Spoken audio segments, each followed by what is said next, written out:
for the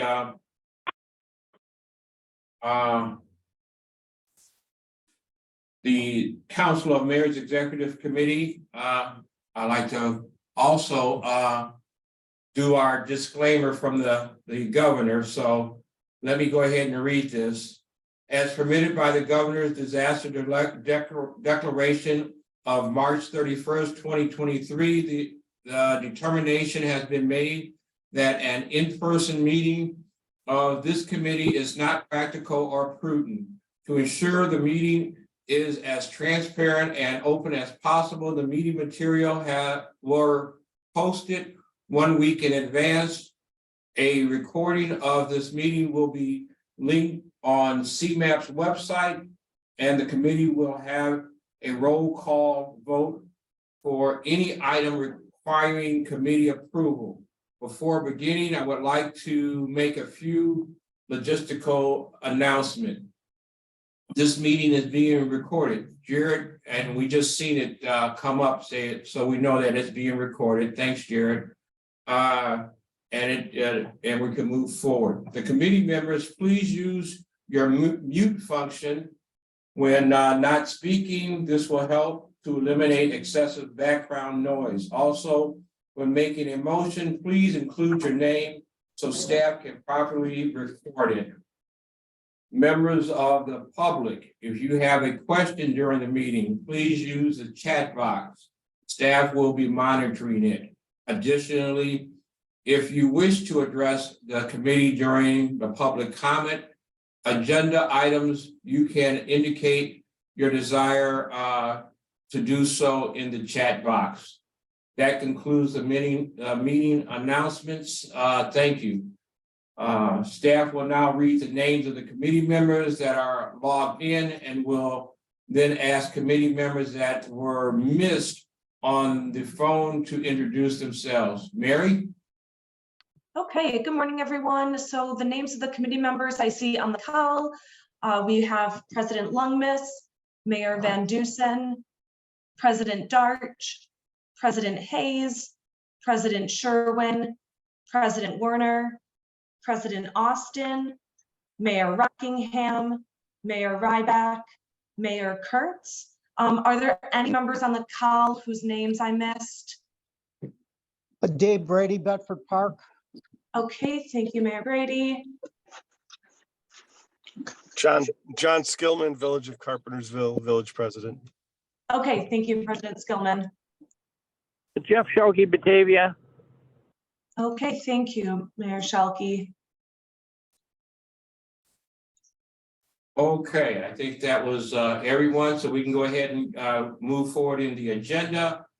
First item 2.0 is the approval of the minutes. Can I get a motion and a second for the approval of the minutes for our January 17th, 2023? So moved, Village of Northfield. Second, Arlington Heights. There is a motion and a second. Are there any questions on the minutes? Hearing none on the minutes, Mary, could we do a roll call? Of course. President Lungmiss, Yes. Mayor Van Dusen, Yes. President Darch, President Hayes, Yes. President Sherwin, Yes. President Brady, Yes. President Werner, yes, President Austin, Yes. Mayor Shelkey, Yes. President Skillman, Yes. Mayor Rockingham, Yes. Mayor Ryback, Yes. Mayor Kurtz. And President Darch is a yes, sorry. That's Thank you, okay. President Darch. I forgot to mention, we have to make sure we unmute ourselves when we do the roll call in your vote, so. All right, motion carried. 3-0, new business. We have the executive director, Aaron Alvin.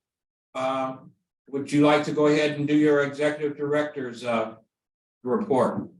Thank you very much, Mayor Rockingham, and good morning. I am pleased to join you here this morning. I've got a couple of brief announcements that I wanted to make and preface some of the presentations you'll be hearing this morning.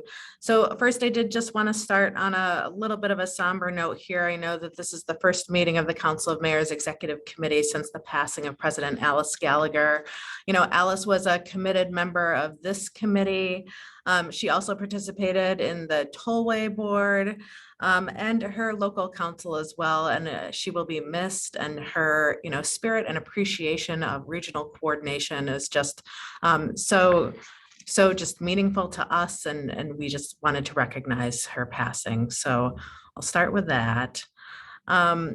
A couple other things that I did want to share with you this morning here is that we are annually doing a public opinion poll of folks across our region to understand what they care about and what issues of the 2050 plan, really resonate with them, and how we're seeing differences made in local communities and counties across our region.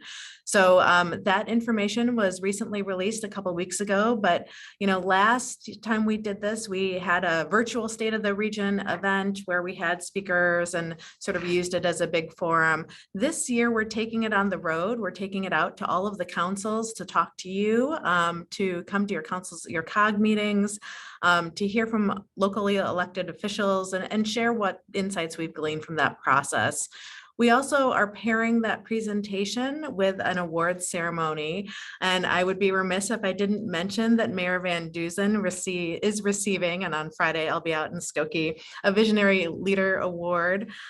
He was nominated on behalf of his community and his commitment to the region, all of the work that you've done to make your community transit accessible, a good place to do business with a high quality of life. So Mayor Van Dusen, I just wanted to take a moment and recognize you here in front of your peers on the committee.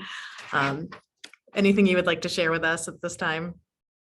Thank you. I look forward to seeing you on Friday. I'm very honored by the recognition. Thank you very much. Yeah, well, again, there's so much good work going on across the region. I know that there were a lot of really great candidates, but our committee that is made up of partners and peers from across the region felt that the application for Mayor Van Dusen was just particularly compelling. So I'm happy to just sort of make that note as well. Also wanted to highlight that our annual report is available for you all to take a look at, and we're happy to share it with you. And we'll probably be sending hard copies, but I'll be bringing them out to these State of the Region events as well. And we've really been focused on 3 core areas of our work. There are endless possibilities of work that we could do on behalf of the region. But as we looked at the 2050 plan, one of the things we wanted to do is make sure that we were making as big of an impact in partnership with you as possible. So our 3 core focus areas from this point forward for the next 5 years or so until we reevaluate is transportation, of course, our regional economy, and climate. And I think all of those issues are so intertwined, right? Our regional economy doesn't function if our transportation system doesn't work. Our climate issues are really pressing, and there are a number of things that we can be doing with transportation and land use that then could help us alleviate and mitigate some of the extreme weather we're experiencing across the region as well. So you'll see those highlighted in our annual report. But I think you'll also see a lot of those issues discussed here today. So just in brief, you'll hear about our plan of action for regional transit work that we're doing right now, which was a request by the General Assembly, a mandate, I'll say, not just a request, but that we really think about how important it is to have a well-functioning transit system in our region. But that as we think about the future funding of that transit system, and you'll hear more about the fiscal cliff that they're facing, that our communities are heavily reliant on transit, and our people, our workforce is also heavily reliant on transit. Whether you're going someplace for business or for pleasure, there are lots of reasons people choose to take transit. And I think one of the things that all of our municipal folks care about, and we've heard from you, many of you, about before, is, it's your competitive advantage. Your downtowns were historically built on these transit systems and these transit lines and accessibility. And many homeowners and families choose to live the places they live because they have multiple options in order to get to the places that they need to go. So we're excited to have this conversation with you today. today. We really do want to hear your concerns, your challenges. I think one of the things we've also been focusing on is that we're not just getting back to 2019. We knew that the transit system had challenges prior to 2019. What's that future state of transit, and how can we use this report as an opportunity to share with the General Assembly how we sustainably fund transit into the future and what we need it to do for our businesses, for our residents, for our hospitals, for our educational institutions across the region. So I highly encourage you to participate in the conversation. You are our stakeholders, and I think we need to better understand how transit can serve you and what some of the funding opportunities might be moving forward for that. My last note here just is that you'll also hear a little bit about our top legislative priorities. We do have a bill for funding for CMAP in the House and the Senate side at the General Assembly levels. One of the things that we're trying to do is make sure that we as a region are positioning everyone to be competitive for infrastructure funds, for the Inflation Reduction Act funds that are there. There's lots of big picture planning work that needs to be done in order to unlock hard infrastructure dollars. And so we are asking the General Assembly for funding to be able to leverage federal funds and match those federal funds as these opportunities come our way here. So John Carpenter will probably, or Kasha Hart will share more about that later on the agenda, but just a few things that were top of mind for me while I had your ear this morning that I wanted to share with you. I'm always happy to answer questions, but appreciate the opportunity to have some time on your agenda this morning. Great, thank you, Aaron. Do we have any questions for Aaron? Anybody have anything? Very good. Well, thank you for that, and we look forward to hearing all the different things in regards to the transportation. And Mayor Van Dusen, congratulations. Congratulations on your award, and well deserved. Good job. Moving forward on to 3.2 is IDOT's Bureau of Local Roads update. Chad Riddle. Good morning, everybody. I assume you can hear me. Good morning. Yes, we can. Not a lot to report here. I got a couple things. Again, I'll go over some of the lettings that have happened since January. We have pretty consistent lettings that are going on. Between January and March, we had 31 projects, over $90 million worth of work out there, through all types of fund sources. So again, we're moving ahead, should have a good construction season. April letting is the end of this month. Another 16 projects totaling around $40 million. And then June and August are also in the mid-teens as far as projects go, and a significant amount of money. Yet no details for that is not quite tabulatable yet, but again, we are moving along. So we're going to have close to 100 projects over those 5 or 6 lettings. So that's all I have really on that. The other thing I want to mention is the ITEP awards went out. So if you are a mayor that received an ITEP award, congratulations. I'm in the process of reaching back to those that have reached out to me to do their initial meeting, and will provide details as far as how to proceed ahead. Hopefully, most of these recipients are knowledgeable of the federal process and know how to proceed with PPIs and getting the projects going, so that money does not sit and can be spent, and we have no issues down the line as sunsets and everything else step in. Other than that, local roads is functioning as normal, and projects are getting processed and work's getting done. So if there's any questions or comments, I'll take them now. Otherwise, I will turn it back over. So. Okay, anything for Chad? One quick one, Chad. These lettings, did you see a higher price for a lot of these lettings that were coming in, or how is it from you? From our standpoint, the prices have been pretty good, because when projects get let, if you're familiar with when you do the tabulations of bid summaries and that kind of stuff, they'll give us a awardable or not awardable. And when it says not awardable, it just means it was higher than 5% above engineer's estimate. We're getting probably only 2 or 3 projects, or if that many per letting, that are coming in that we require like a special award letter from the local agency to award it. And a lot of those have some more specialty items and that kind of stuff. But as a whole, we are sticking pretty well with what our engineers are estimating. So whether that's a combination of we're trying to keep up with the cost of doing business, where in the past, a lot of times our unit costs were lagging behind industry, and that's why some of our bids were looking a little out of whack. But right now we're more on norm with what the cost of doing business is. So Gotcha. Well, good. Glad to hear that. I know, we've had a couple of bids come out in our projects and, we were, the awards came in a little bit higher than, our engineer's estimate, but, I think that's the COVID and all the price of material going up, so. But I just was wondering from your end. Thank you. Yeah. Appreciate it. no problem.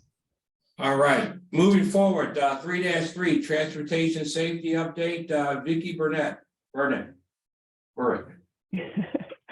Thank How are you, you? Mayor Ragino. Good morning. Good morning, committee members. I'm here just to give you a brief update on what's happening in the safety program at CMAP. As I was here in January and announced, we have rebranded our safety work under the STAR name, the Safe Travel for All Roadmap. So that will now describe, a cadre of projects and efforts that we make at CMAP to improve traffic safety for all. Next slide, please. Here's a little bit more of a description. This will be kind of the umbrella name for all of the planning work that we do, the data development work that we do, the policy development work that we do. And I want to quickly jump to the next slide because it announces the most exciting part. Maybe one more slide. Sorry, I have a lot of headers in here. The last time I was here in January, I had mentioned that we had applied for a Safe Streets and Roads for All grant from the U.S. Department of Transportation. And shortly after our meeting in January, CMAP was awarded the planning grant for which we applied. We are doing a regionally focused safety plan that will include county level safety action plans. And this work is something that we're gearing up for right now. We're in the process of finalizing the grant agreement with the FHWA. The work will go on for about 2 years. It's a pretty tight timeline for the amount of work that we're going to get done, which is why we're leaning on some consultant help to, we're going to outsource some of this work so that we can stay on track to spend almost $5 million on planning for traffic safety across the region. It's important to know that although we're doing county level safety action plans, we are crafting a program very carefully to position as many local partners as possible to apply for implementation funding. And I'm going to go into a little bit more detail about that next. We're, as staff right now, kind of creating a regional framework for how we want to do the safety action plans. We're calling it kind of the cookbook for creating great safety action plans for each county that are both consistent and of equal quality, but also responsive to the traffic safety issues in each county. So looking at the types of data analysis that we'll want to do regarding safety and the policy developments that we expect will be needed to address some of the safety issues that are identified. The safety work through the Safe Streets and Roads for All program has a strong equity component to it. It's part of what qualified us as a region for this planning grant. And so equitable engagement and equitable deployment of resources as a result of the recommendations is a key focus of this work. Justice 40 is a federal equity program that will inform a lot of the decision making that we do in terms of project prioritization and outreach. The work that we do in the region some of it will be based on existing plans. Many counties already have safety plans on the shelves, but we're going to kind of revamp them all with this new safe system approach framework that I've talked about in the last meeting. Next slide, please. And I wanted to make a specific announcement that the RFP for the oversight of our safety action plans has been released. So last week it was posted. We are looking for a consultant who will oversee the safety work that is done at each county. So that is on our website if you know of any qualified firms, please share that with your networks. The proposals are due on May 5th. And as we are just getting our feet under us for the Safe Streets and Roads for All grant that we received, the federal government announced a new round of funding for this category. So another $1 billion has been made available, and the notice of funding opportunity was released last week or the week before. So it is now open again for applications. And I wanted to just explain a little bit about our work that we're doing and how it might relate to local partners. So we have applied CMAP as an agency for the planning effort, and that is one part of that $1 billion. It's not quite a 50-50 split between planning and implementation, but about. You cannot apply for implementation funding through the Safe Streets and Roads for All program until you have something called a qualifying safety action plan, which is what CMAP is developing for the region right now. So although local partners are perfectly eligible and to apply for planning grants at this time, we have worked very closely with the U.S. Department of Transportation to craft an application and a product that will allow local partners to apply for that implementation program resulting from the work that I just described. So it's another pot of money that's available, but CMAP's working hard to get as many of those implementation dollars to the region, along with what Aaron was saying, as soon as possible. So with that, I'm happy to answer any questions, or if anyone has any safety issues they want to make sure are highlighted in our safety action plans, I'm happy to discuss. Any questions? All right, well, thank you. Thank you, Vicki, for that. Thank you. Moving on, 3-5, local government network update. 3-4, plan of action for regional transit park update. Laura? Yes, thank you so much. I know we had talked with the Council of Mayors earlier about the plan of action for regional transit, but we know we'll want to be talking about it with you all every meeting this year. So there is a lot going on in that space, and we wanted to make sure that we spent some time talking to you as well. And as Aaron mentioned earlier, in the meeting, we have been mandated by the General Assembly to do this report and bring recommendations to the General Assembly by January of next year about many different topics related to the transit system, and we'll kind of cover that today.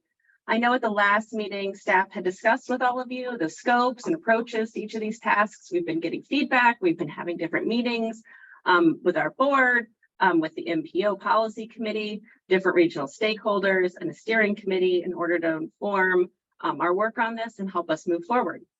So we can go to the next slide. I wanted to talk a little bit about where we ended up on the scope of the different things that we're going to be talking about over the course of this year. And then we'll talk a little bit about each of these a little bit more specific. So the system we want basically is, how can we improve the transit system for the users of the system, right? We want to make this a better system going forward, not just going back to the way things were.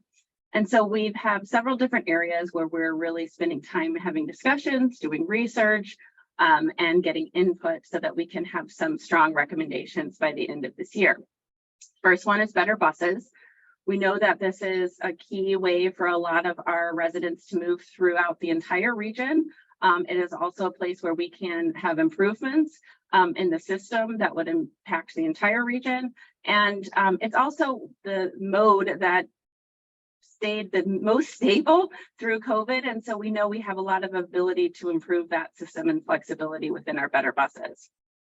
The other area that we're going to be spending some time on is the universal system accessibility. We're both looking at that in ADA accessibility, but also in improving technology and things like that to improve accessibility to the system.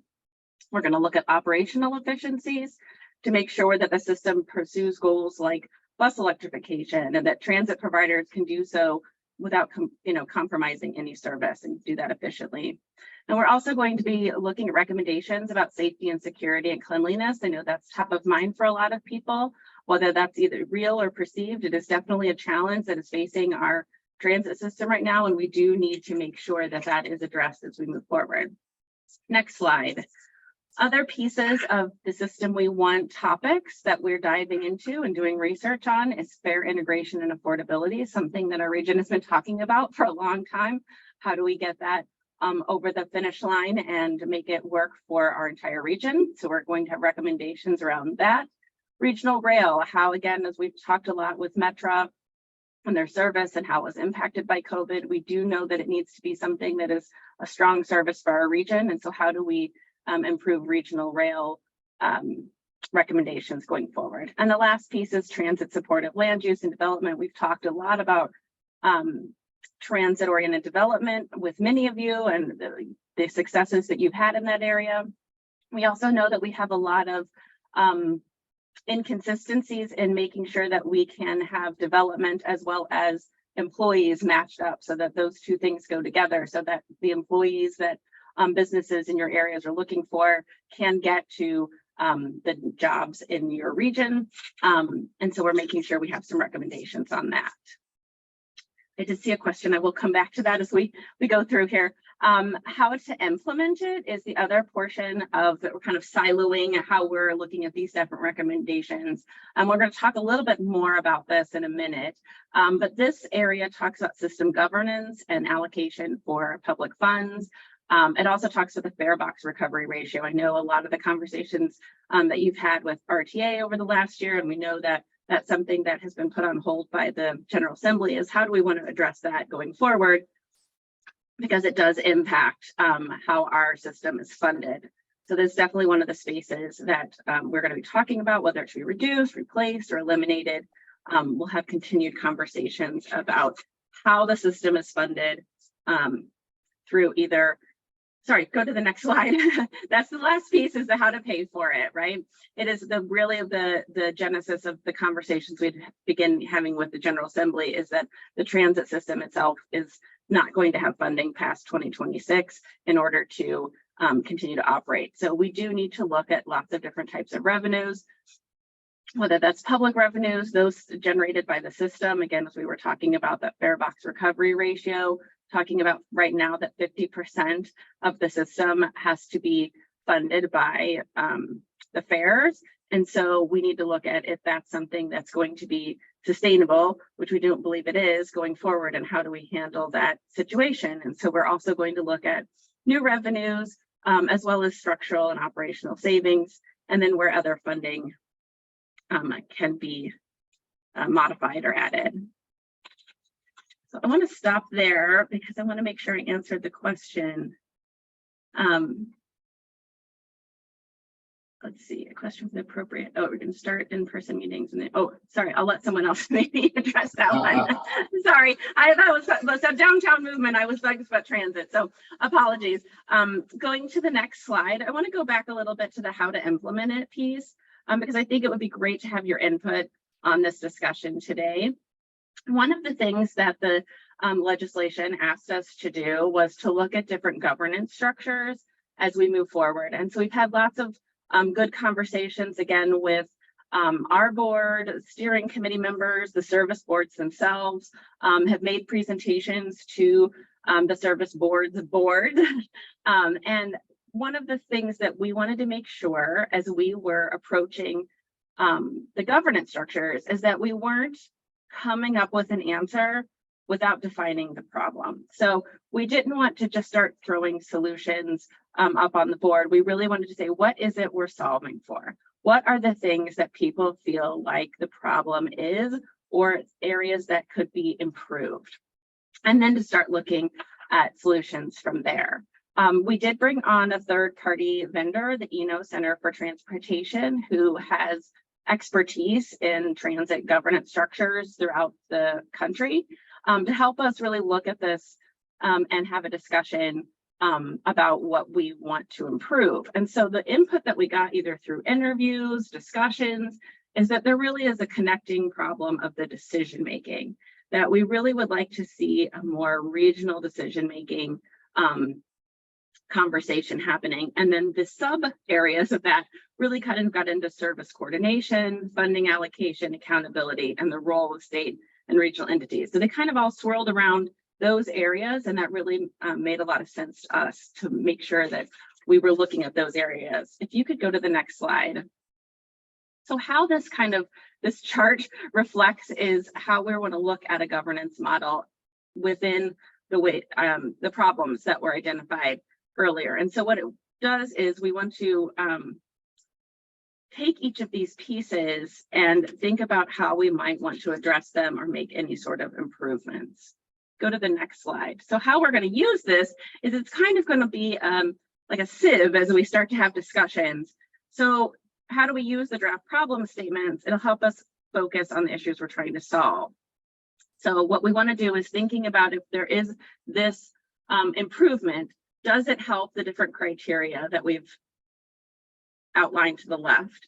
Then does it help the policy considerations that we're looking at overall, right? So how we pay for it, how the system is improved. We want to make sure we have financial sustainability, equity, and mobility as we look through those results. And then does it work? Does it have feasibility? Will this actually be able to be something that we can implement? And so those are kind of the different areas we're going to be looking through as we look at different solutions. So I want to stop there. That's a lot of information thinking about the governance of our transit systems, and something that many of you have been involved in your roles as mayor and presidents. Want to make sure that we get some input from you as we start to move forward in this. As we start to bring recommendations to you, what would be most helpful for us to bring? What different areas you'd like to learn more about that we can provide best practices on, again, with our assistance of having Eno here. And one information, again, from thinking about transit governance would be most helpful. So I want to stop and open the floor of any questions of the different areas that I talked about, or getting your input for us to make sure that we're including that input as we move forward. All right, we'd like to go ahead and open the floor up and make any comments to Laura.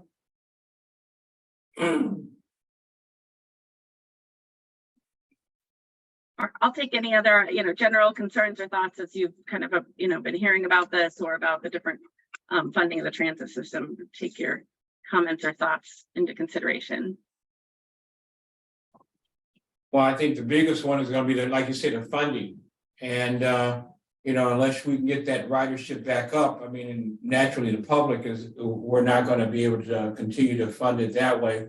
We are going to have to kind of look back at, the federal level or, to help provide some of this process.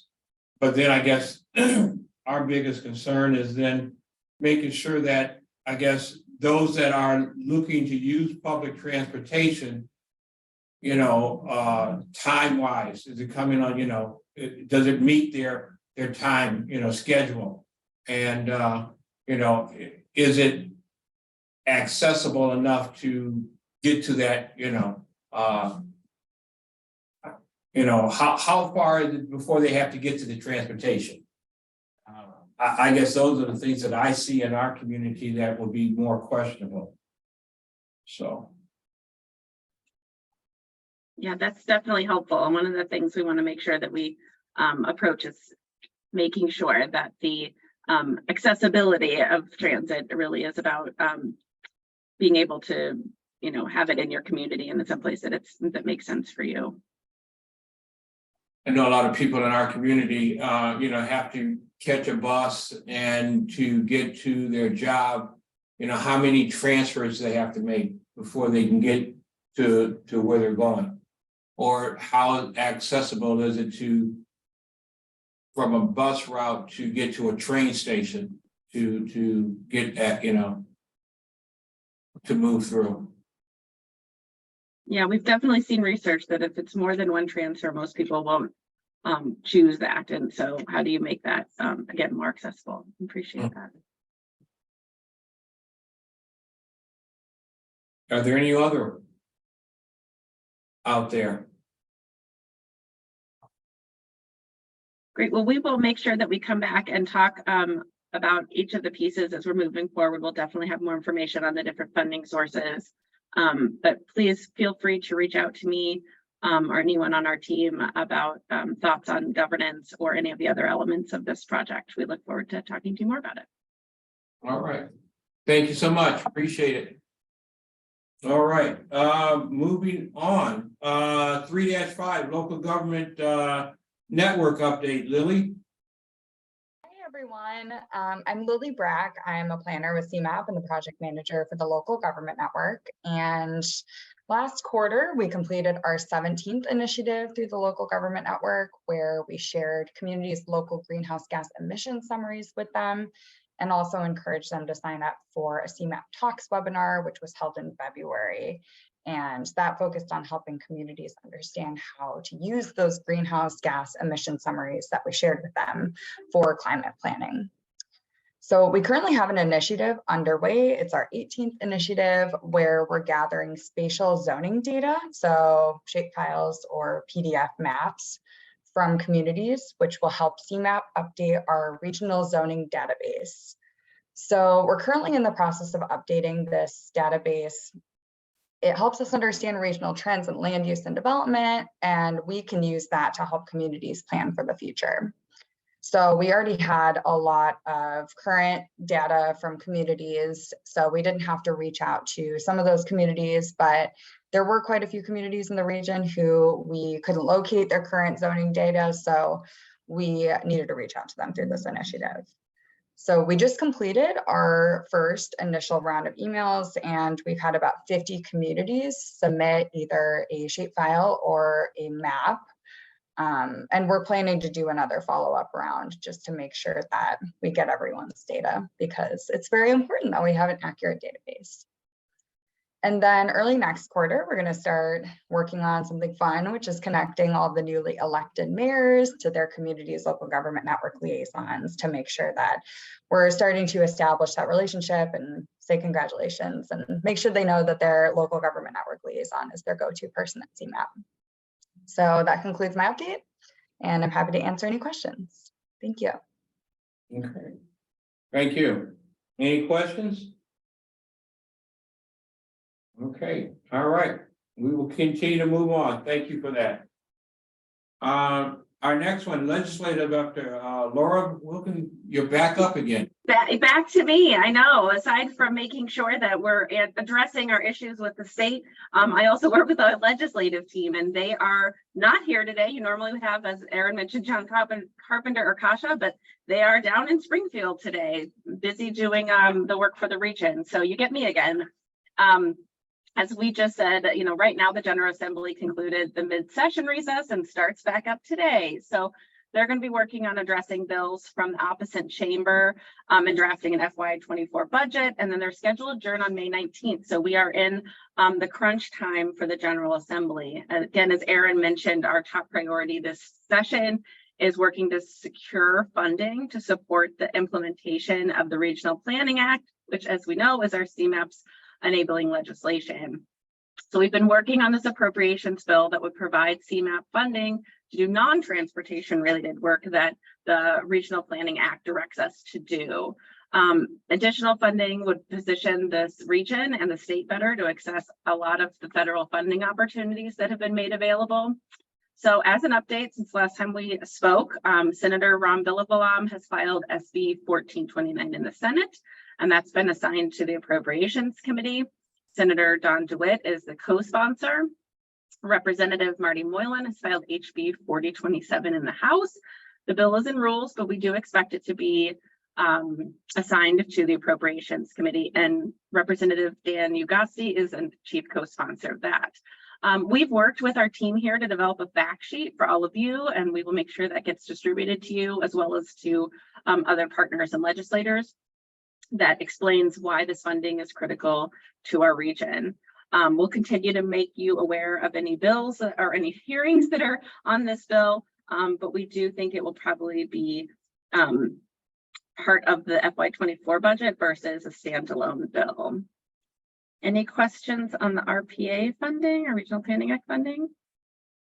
Otherwise, I'll head into the federal update. What was the On number the of federal side, Villa oh, Vallum? yeah, go ahead. Sorry. Would you give us the number of the Villa Vallum bill again? Sure. On the Senate side, it's SB 1429. And on the House side, it's HB 4027. And again, I'll have staff distribute the fact sheet to all of you today too. On the federal side, we are still very excited to be using our IIJA priority booklet. It's been finalized and distributed, and we've gotten some great feedback from both federal government and our federal legislators that this has been really helpful for them. We'll continue to keep track of the different projects that get funded off of that priority list. And then we're looking kind of what the next cycle is. So we've distributed a survey to all the participants about how we could improve the process to get projects into that process, and additionally, how to bring in the municipal aspect into that conversation as well. We are going to be trying to pull together the working group later this spring, and looking forward to kind of the next round of improving that project list and getting it out for the next funding cycles. Happy to take any questions on that. Any questions? All right. Thank you. Thank you very much. We appreciate that. 4-1, FY 2024 through 2028 STP programming. Oh, did I miss one? No, Marks, Russell, you have this one. Okay, so included in your meeting packet are the STP marks. One of the differences that you'll see in this particular memo in the marks is that typically the marks remain flat from the first year through the remainder of the years that we show in the marks table, or they rise slightly. And in this one, you might notice that the 24 number is actually higher than what you see in 25 and 26. So I wanted to explain a little bit about what's going on here. So the numbers that we use to develop the marks are in a whole bunch of other funding sources that are kind of mushed together, and then we get a percentage of that. There were some one-time funding bumps that made its way into the 2024 STP mark. So that number is unusually high. It's about a 5% increase from what we normally, from what we got last year. And we were anticipating less than 2% increase. So basically what happened is that we have a large bump that's happening in 2024 because of a one-time funding increase on stuff that happened at the federal level. So then we had to make a decision. Do we take that number and use that as our new base and project forward? Or do we, knowing that there's some one-time funding bumps, go back to what we thought would be the typical base and then go forward from that, a more conservative approach, which is what we did. So you will still see increases in 25, 26, 27, and 28 relative to a different funding base. We took out some one-time funding bumps and some stuff that we think will not be part of our core programming that we use to determine how much STP funds are going to be going to the region. So what we have asked the planning liaisons to do, and we shared these marks with them a month or so ago, is if you have the opportunity to move projects into 24, there is some extra money versus what the previous marks were. And then we should know that, after 24, there is a slight decrease compared to 24, but that marks will be going up on a roughly 1.7% annual amount. So all of this is due to congressional action. It's part of the IIJA. It's part of one-time things contained in various omnibus bills. So that is subject to change in the future. And we'll be revisiting some of the assumptions that we make into how we split out money into the different councils at a future time. But right now, we have not changed any of our methodology in terms of how we distribute funds. So with that long-winded explanation, I'll take any questions if there are any. Any questions? All right, Russell, I think that's a good approach because, you never I guess we say count your chickens until they're hatched. So, you know, if you get a, you know, bump in the funding, you know, we don't know if that's gonna be allocated for the next round or not. So it's best to kind of, you know, keep it at that conservative level. So, but get as many projects out as we can. So, all right, thank you for that. Thank you. All right. 4-2 STP Project Selection Committee update and call for project summary. Kama. All right, good morning, everyone. And I'm getting a low system resources message, so I've closed everything but Zoom. So hopefully I won't cut out here. So since our last executive committee meeting, the STP Project Selection Committee has met twice on February 9th and April 13th.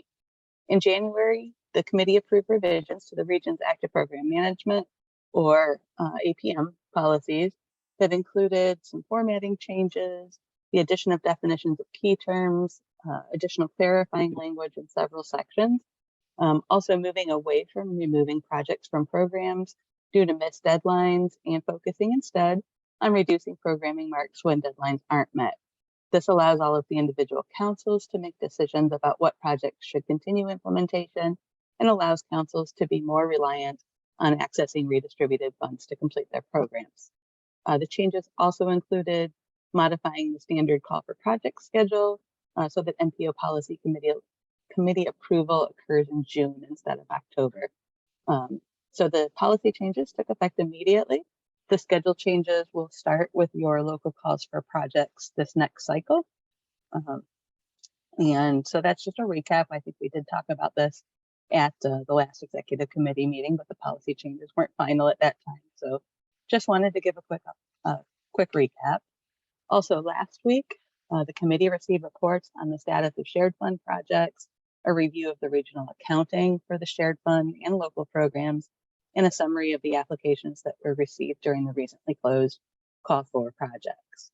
Before I present that summary on the call for projects, are there any general questions about the activities of the committee or STP in general? Hearing and seeing none, Jared, will you go ahead and move to that intro slide, please? All right, so CMAP's combined call for CMAC, carbon reduction, STP shared fund, and TAP local projects was open from January through March. Today I have quick summary statistics to share with you. If the summary piques your curiosity today, there are more detailed summaries and reports of all of the applications that were received on the call for projects webpage. And the link to that webpage is in your agenda today. Next slide, please. In total, we received 129 unique applications for all types of projects, including road reconstruction and expansion, signal interconnects, intersection improvement, bike ped facilities, grade separations, transit stations, and many more. These projects in the applications have a combined total cost of $6.3 billion and are requesting a total of over $1.15 billion in federal CMAQ, carbon, shared, STP shared, and TAP funds. And I said and or there between STP and TAP, just because more than 35 applications received did request consideration under multiple fund sources. So that's why I said we received 129 and the total numbers on this slide actually add up to 168. So many projects qualify for multiple fund sources. As in our past cycles, the CMAQ program is the most popular, receiving 81 applications for $733 million, followed by the shared fund, which received 60 applications for $557 million, and the TAP program that received 27 applications for about $197 million. Next slide, please. Just over half of the applications received were from suburban municipalities. Another quarter of the applications were from IDOT, and those were all for the CMAQ program, as well as the counties, transit agencies, and CDOT, which are rounding out the application. Next slide, please. Of the nearly 1.5 billion that was requested, it's probably no surprise to anybody in this virtual room that the vast majority of the funding requested is for construction and implementation. There was about $43 million requested for phase 2 engineering and land acquisition, and a very modest $9 million was requested for phase 1 engineering. And those requests are within the region's highest need cohort 4 communities, which are the only communities that are eligible for that phase 1 funding. Next slide. Staff is currently in the process of doing the project evaluations. For the shared fund only, the sub-regional priorities are to be identified by the councils and are due to be submitted to CMAP staff by the council staff by the end of this week. By the end of May or beginning of June, draft scores should be available and the staff recommended programs will be presented to the project selection committees and released for public comment in early July. So that was very high level, I know. As I did mention, there are more detailed summaries on Call for Projects webpage, and those summaries include more about shared fund project location and sponsor details, as well as details about the different project types across all of the fund sources. Also full listings of the applications as they were submitted with all of the individual funding line items and schedules and work types are also posted on that same webpage. So are there any questions about the Call for Projects today or STP in general again? I see none. So if not, that concludes my report for this morning. Thank you to everyone here that applied for funding. We look forward to having our recommended programs out before your next meeting. Thank you. Thank you, Carol. You're welcome. All right, moving on, 4-3 RTA strategic plan, Peter. Thank you. My name is Peter Kirsten and I'm a program manager with RTA Strategic Planning. It's my pleasure to be here with you today. So I want to just preface my remarks by saying I know many of you have heard from us on the strategic plan, participated in the development of it. We are going to share a lot of that information again, and then we're also hoping to kind of start to see some iterations of how this is pivoting towards implementation. I would be happy to answer any questions at the conclusion. So as many of you know, for the last 18 months, we've been working to develop a new plan for the future of this transit in the 6-county region. RTA is required to adopt a strategic plan for the regional transit system as a part of the RTA Act every 5 years. This plan was adopted on that 5-year cycle this past February by the RTA board, and Transit is the Answer is the name of it. Go ahead to the next slide. So it goes without saying that the pandemic has had profound impacts on all sorts of elements of society. In transit, from funding challenges to driver shortages and disruptions to personal safety and security, it's been impacted greatly. This is a time of change, and while much is uncertain, this plan articulates a vision, guiding principles, and an agenda for advocacy and action. Next slide. So the plan articulates a set of regional activities that we're committing to undertake in 2023. These are the actions shown here in the slide, and they're divided between kind of 3 big buckets of funding, rider experience, and thriving communities. So in 2023, we will commit to take affirmative steps forward to secure increased funding. We'll commit to delivering a set of new regional transit initiatives that make the system better for riders, and we'll collaboratively begin development of 3 regional action plans to program investments that support a thriving region. The plan details explicit actions for each of these 3. We'll be sharing more later this week with our board as we're starting to stand up these individual projects. Next slide. So Transit is the Answer also builds upon plans and activities the service boards have been advancing simultaneously. So this goes back even to kind of the initial pandemic response to things you've seen more recently, such as new fare products and service patterns. Each of the service boards has also published plans outlining how they'll continue adapting to the changing needs of riders and the communities that we serve. So this includes CTA's Meeting the Moment, Metra's next strategic plan, My Metra, Our Future, which outlines their goals to adapt to a regional rail style service model. And then finally, PACE's Driving Innovation. Next slide. So much of the work ahead is continuing to advocate for transit and the value that the system brings to our region. So in talking points and graphics throughout the plan document, you'll see all the ways that we are kind of quantifying that impact. For example, the RTA system serves a geography that comprises about 1/10 of the entire state of Illinois. an area that is larger than many individual states. Additionally, the economic activity generated within the 6 counties of the RTA service area accounts for about 74% of all economic activity within the state. Next slide. Looking deeper at the economic impact of regional transit, annually, transit brings in $17.2 billion in direct benefits to the region. So this includes wages paid to workers and then at the agencies themselves, as well as all the companies that contract with the agencies. This includes savings through climate impacts and public health, as well as reduction in time and productivity lost to congestion, which we all know the Chicago region has a lot of. Put another way, for every dollar that we invest in the transit system's operating budget and capital budget on a given year, the region gets about $3.86 back in benefits. Next slide. So while communicating transit's impact is a very central element to the plan, it's something you'll definitely be hearing more from us about.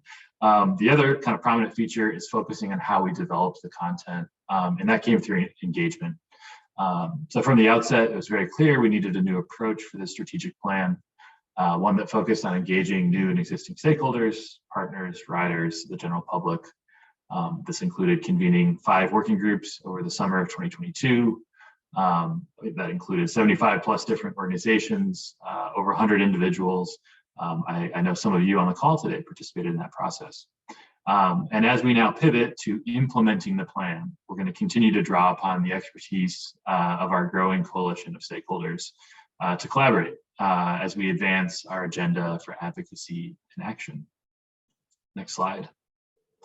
So with these new voices through this new process, we've articulated this vision of safe, reliable, accessible public transportation that connects people to opportunity, advances equity, and combats climate change. Next slide.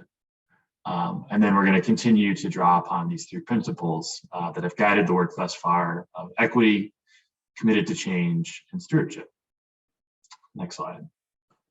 So the backdrop to plan development is this looming fiscal cliff we're facing. In 2026, it is projected that the service boards, so CTA, Metra, and PACE, will have expended all remaining COVID relief funds, and that will produce a $730 million annual operating budget gap. So that represents about 20% of the annual operating budget. While sales taxes that fund transit have been really strong and even growing over the last 2 years, the funding coming from operations, which is primarily fares paid by riders, is not enough. Next slide.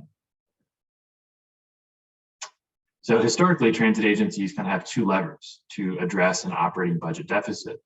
They can raise fares or they can cut service.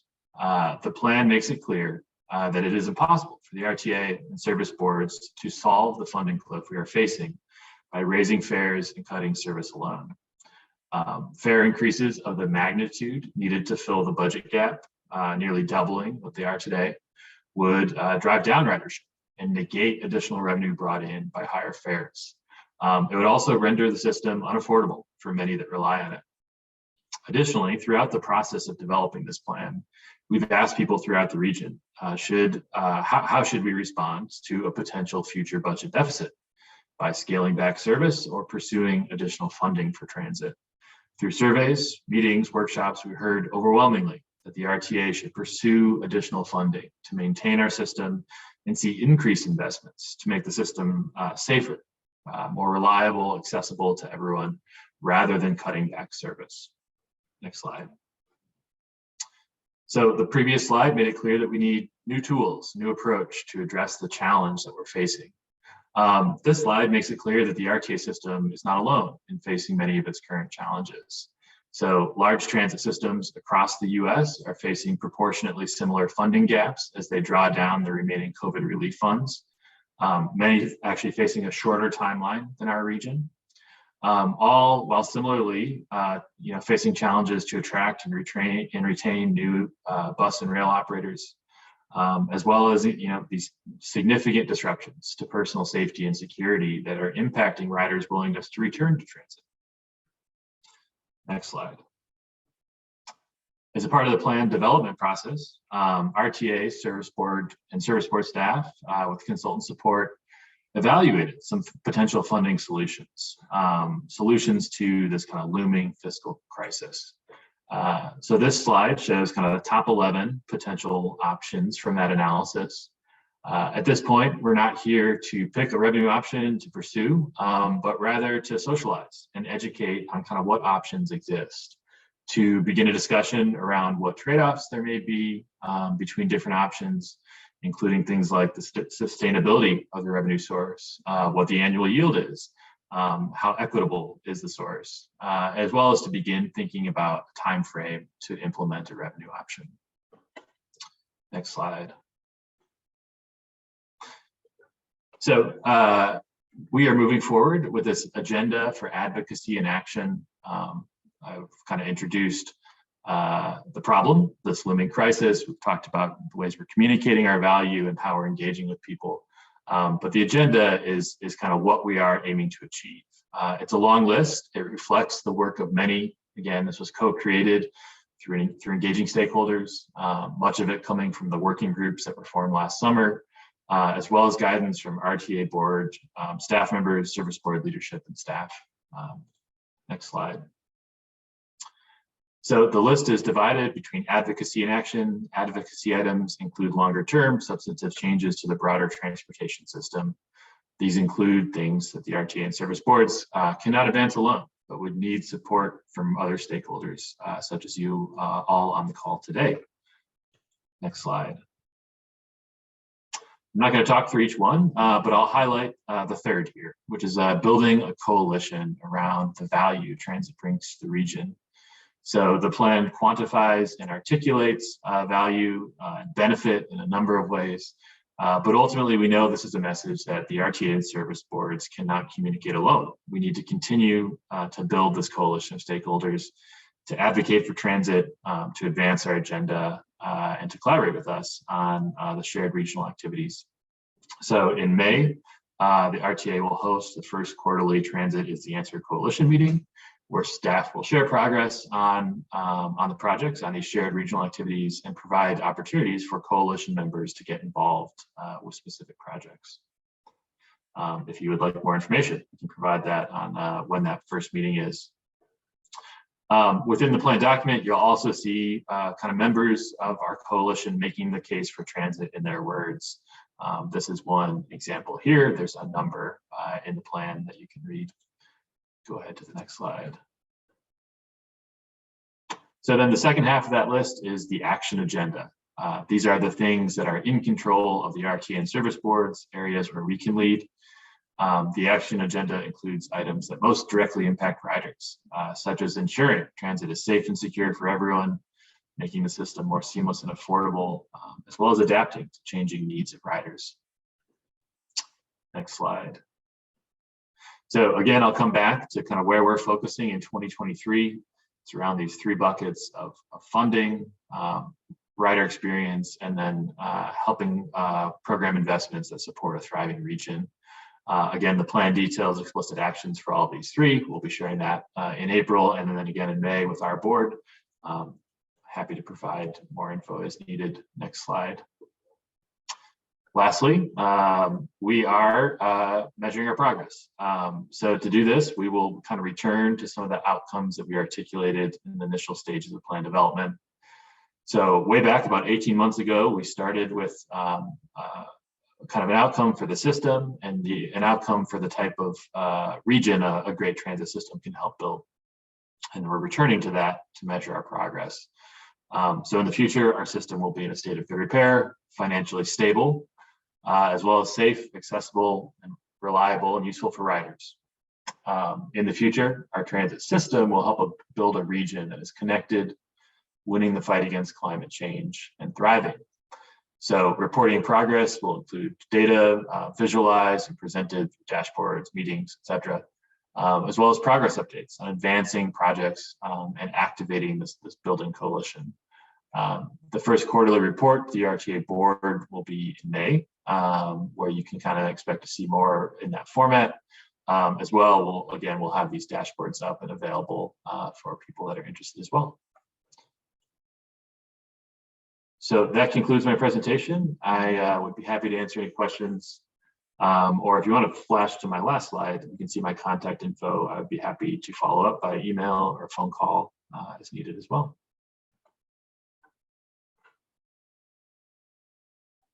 Any questions? All right, well, thank you, Peter. Excellent presentation. I think that was well put together. Thank you. Thanks. Okay, 4-4, air quality, ozone, work and research by the Lake Michigan Air Directors Consortium. Zach Albin. Hi, I'm Zach Edelman with LADCO. I'm the executive director. Thanks to CMAP for inviting me to this meeting, and thanks to the mayors and the council members for allowing me to spend some time with you today. You can go to the next slide. I am going to talk a little bit today about LADCO, who we are, and then introduce you or talk to you a bit about what some of the air pollution issues are that we're challenged by here in Chicago. LADCO is a regional air pollution planning organization funded by the same grants that EPA gives to states to fulfill their mandates under the Clean Air Act. We're one of 6 what's called a multi-jurisdictional organization, or MJO, in the country. And basically the MJOs were formed to fill the gap in air pollution planning between the state regulatory agencies and the EPA at the federal level. We provide this regional forum for state, local, tribal air agencies to coordinate on air pollution management. You know, air pollution doesn't stop at a state boundary, and so neighboring states need to get together and have a forum to talk about regional air pollution issues, and that was part of the reason why the MJOs were put together 3 or 4 decades ago.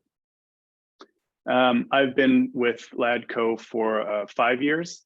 I'm an atmospheric chemist, and I manage a staff of scientists, atmospheric scientists and data scientists at LADCO. And we have 3 main focus areas. One is that we provide the table around which the states in the Great Lakes region gather to reach consensus decisions on how to best address regional air pollution issues. We are, as I said, scientists and modelers. And so we support evidence-based decision-making in the state air programs. We help build knowledge about the sources of air pollution and how to mitigate the pollution through different types of emissions control programs. And then we also broker federal funding that EPA gives to us to bring training on air pollution management to our member state air programs. And the training is used for everything from onboarding new staff to building capacity for existing staff. And trainings cover everything from very technical engineering topics to more regulatory and legal topics like enforcement, and things like engaging with the public and how to manage contentious meetings with public stakeholders. Next slide. So I'd like to use the time today to lay out some of the current and emerging air pollution issues that we're facing here in Chicago, and to begin a dialogue with the committee members here about some of these issues and what the implications are of the air pollution issues from both health and regulatory perspectives, and then what we can do about them. Air pollution management has really been a success story in the United States. Air quality here in Chicago is better than it ever has been, which is proof that, you know, with will, we can actually solve and address the air pollution issues that we have. But we do continue to have some problems. And one of the problems that we're facing now is with ground level ozone or smog.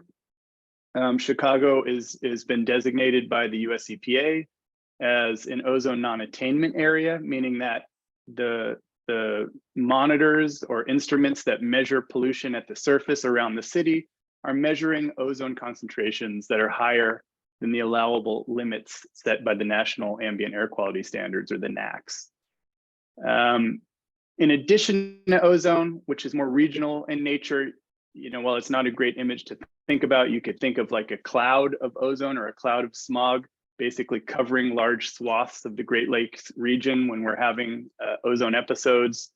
We also have other issues, other air pollution issues, near source issues.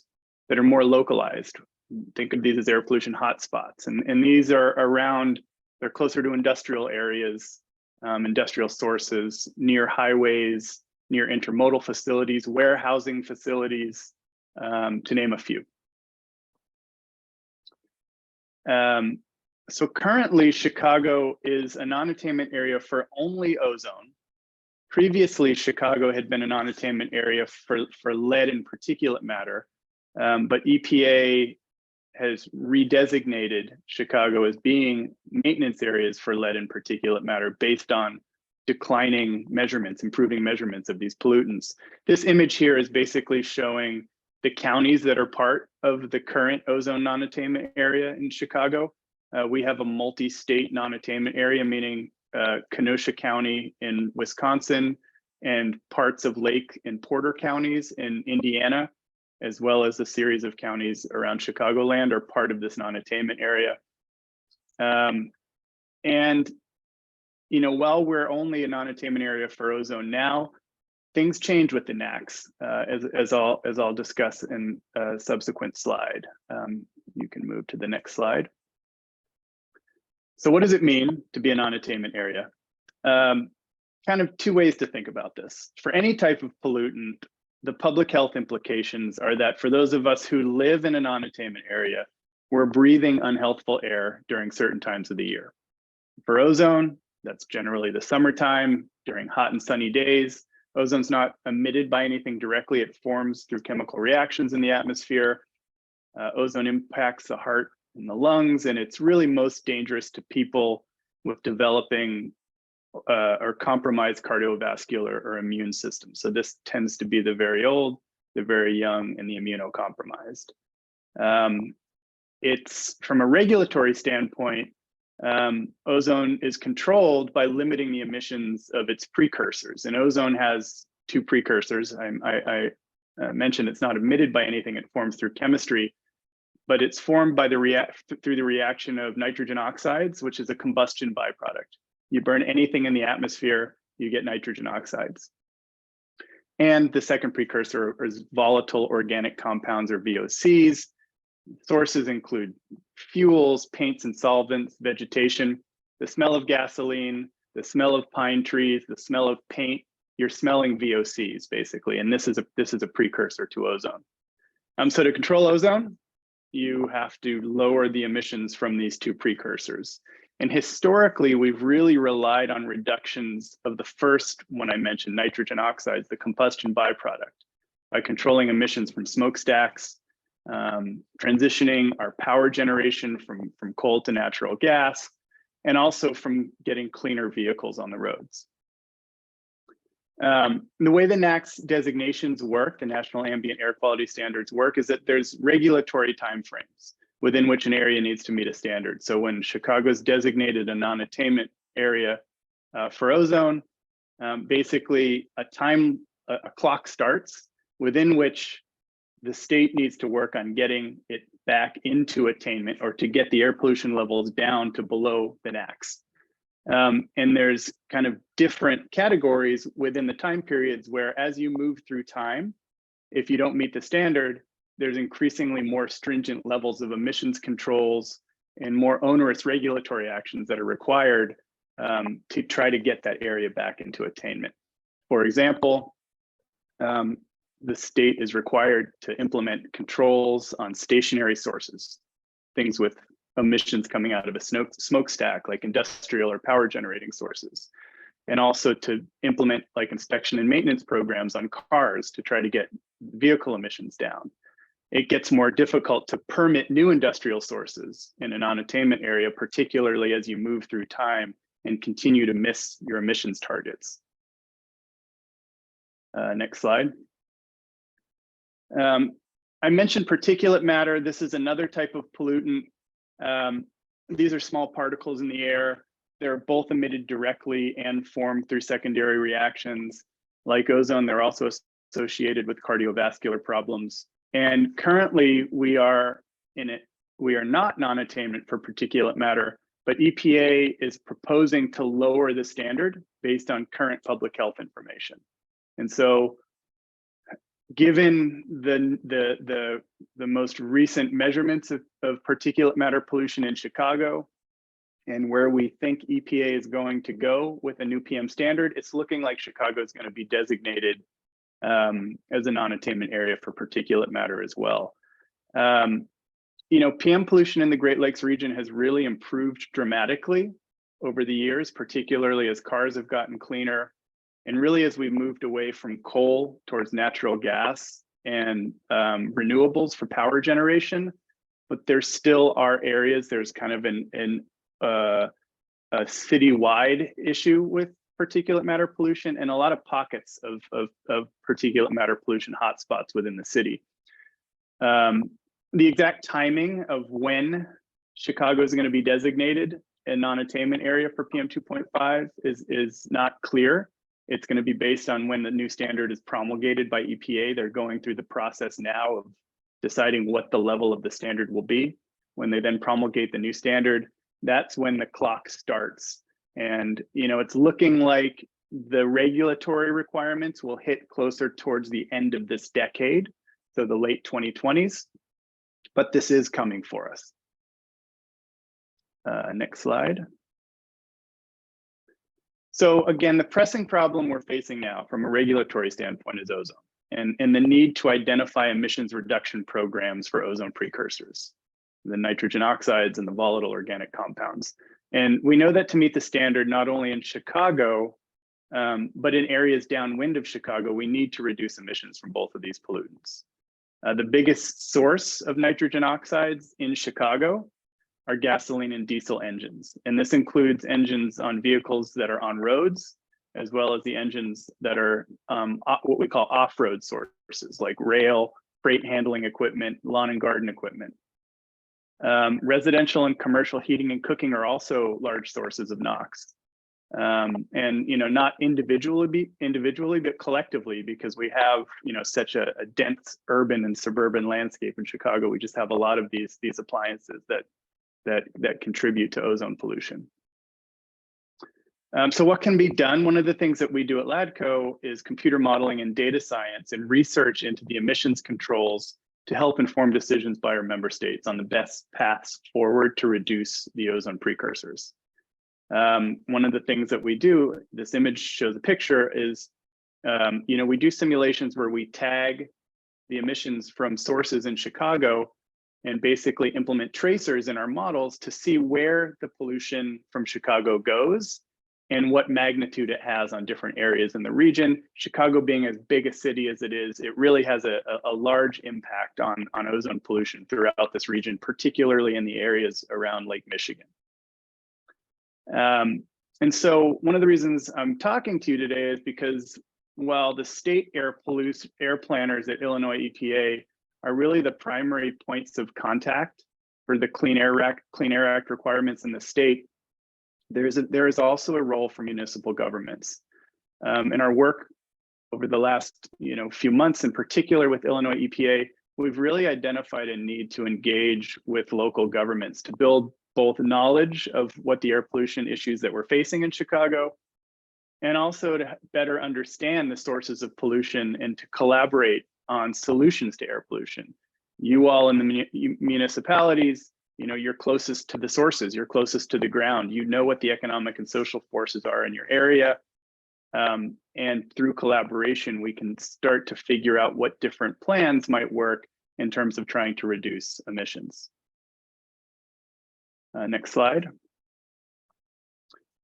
So other things that can be done, a really important detail about air pollution planning is that the same sources that emit air pollution are also often the same sources that emit greenhouse gases and also have impacts at the neighborhood scale and impact environmental justice issues. So we can think of emissions controls to reduce air pollution as having co-benefits for these other issues, climate and environmental justice. We do a lot of research at LADCO, partnering with federal and university researchers on the causes and solutions to air pollution. This summer we have, in collaboration with several groups, we have NASA, NOAA, and EPA bringing instruments to Chicago NASA's going to be flying some aircraft. NOAA is going to also be flying some aircraft over the city to take measurements of air pollution in Chicago. Part of that, the mission of that is to help us better understand where the air pollution hotspots are, what are the sources of air pollution. You know, we're really interested in looking at our intermodal yards in Chicago, how much of a source of air pollution are coming from the intermodal yards. Also the proliferation of warehouses that are kind of feeding our, you know, on-demand need for goods. And we know that there's a lot of warehouses that have been built in the suburbs and exurbs of Chicago. How much are we seeing an impact from those warehouses on air quality in Chicago? This image here is showing a picture of nitrogen oxide or air pollution from space taken from a NASA instrument. NASA just launched a new instrument called TEMPO last 2 weeks ago. It was on board a SpaceX rocket. It's the new state-of-the-art satellite-based air pollution measurement system that the measurement campaign here in Chicago this summer is also going to be used to validate some of those measurements. So Chicago is one of 3 areas in the country that NASA is using to help validate some of their new measurement systems, and LADCO is involved with some of that work. And lastly, what we do is we really dig into the inventories of air pollutants for the sources around Chicago. You know, what are contributing NOx? What types of vehicles? What types of engines? And our focus has really been on mobile sources and trying to understand the mix of heavy duty versus light duty vehicles, long haul versus short haul, and how much, as I mentioned, the proliferation of warehouses and on-demand goods is impacting air quality in this region. And then the extent to which we can find opportunities to clean up the freight ecosystem in Chicago once we understand what the big sources are within the freight ecosystem, where we can clean those up. There's been a lot of talk today on Chicago's great public transit infrastructure, and getting our public transit back to where it was and beyond where it was pre-pandemic is really going to be a key component in any plans to reduce air pollution, climate, and environmental justice impacts here in Chicago. Last slide. I mentioned that air pollution management has really been an overwhelming success in the United States. You know, the proof is in the pudding. We've had economic growth. This chart is showing that since the inception of the Clean Air Act in 1970, GDP has grown 3x. Vehicle miles traveled have increased almost 2x. And through the economic growth, emissions from the 6 criteria pollutants have dropped nearly 75%. So we've shown that we can have development and growth and clean up emissions. So I really look forward to any future opportunities to engage with this committee on ways to address our air pollution problems here in Chicago. I'm really eager to build collaborations with leaders in Chicago on how some of the federal funding that's becoming available, such as under the Inflation Reduction Act, can be used to modernize our transportation and energy infrastructure here in Chicago, which I think will allow us to continue these trajectories of a growing economy and lowering air pollution, and also to change the CO2 trajectory to reduce greenhouse gases and make progress towards our climate change mitigation goals. Again, I thank you for your time today, and I'll take any questions. Wow, that was a lot, Zach. Are there any questions?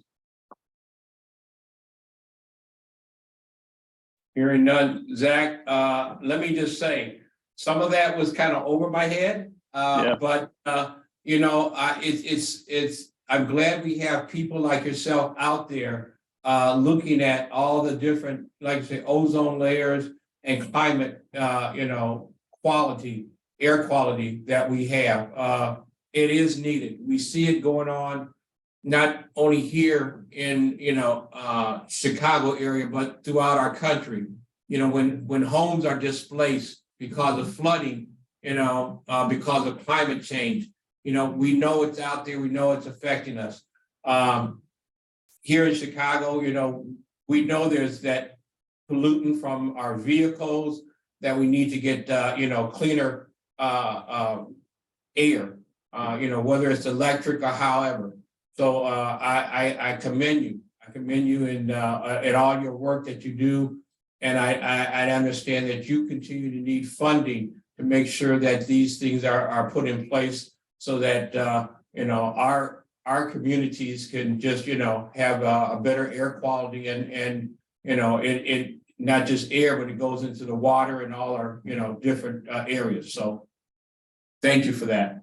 Appreciate it. Yeah, thank you, Mayor. You all have a role to play in this as well, if you'd like. We can really engage with, like I said, people that are closer to the sources, the people in the communities, to better understand, whether the issues that we're focusing on here in LADCO are the issues that you're concerned about in your communities, whether the sources that we're quantifying in our analyses and models are actually right. Do you see warehouses being built in your communities? Are there a bunch of heavy duty diesel vehicles driving in and out of those warehouse areas now? Do you see trucks idling on the streets in your communities? These are the things that we're really looking to better understand, and part of the reason why I'm hoping to continue engagement with you all moving forward. Appreciate that. Thank you. Yes. Yep. Okay. All right. No other questions. Again, thank you, Zach. Yep.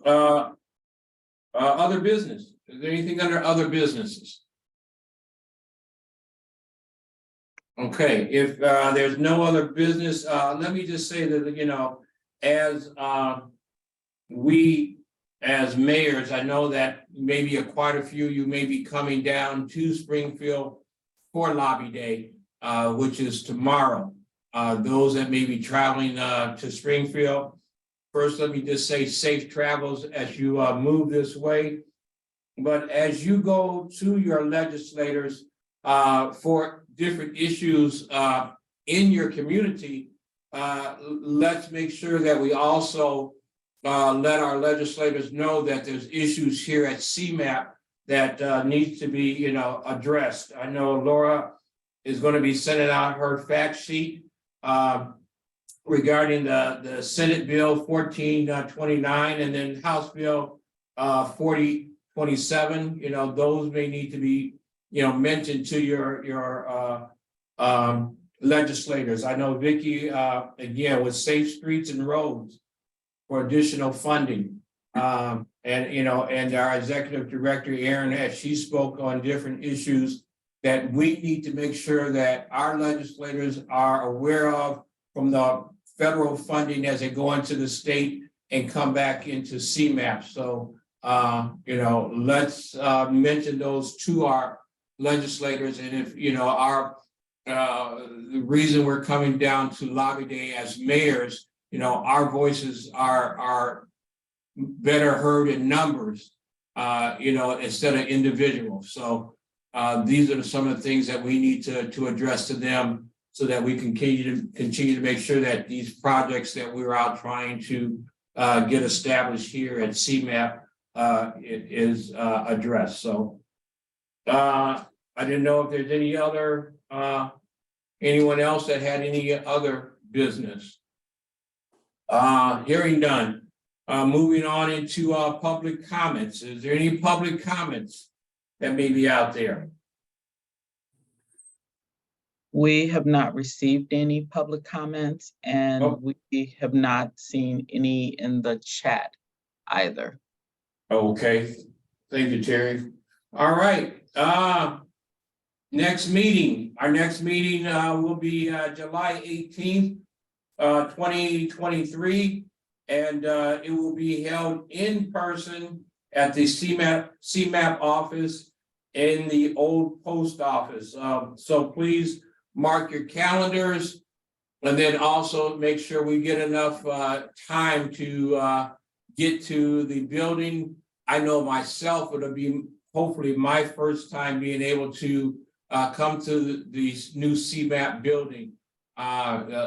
Through all of the COVID, I have not had even an opportunity to see where the new CMAP is at the old post office. So I know I'm going to have additional time just to navigate to figure out how to get there. So with that, if there's no other questions or concern, I want to thank all the mayors that came out today and was a part of the Zoom meeting, and all of our staff. Thank you so much for all that you do here at CMAP to ensure that we get funding back to our communities to get our projects completed. So with that, I say we had summer, we're back into winter, but hopefully spring will be back here here again real soon. So with that, I entertain a motion to adjourn. So moved, Village of Northfield. Is there a second? Second, Barrington. Thank you, Karen. All right, there's a motion and a second. All in favor? Aye. Aye. Opposed? Motion carried. Thank you, everybody. Have a great day.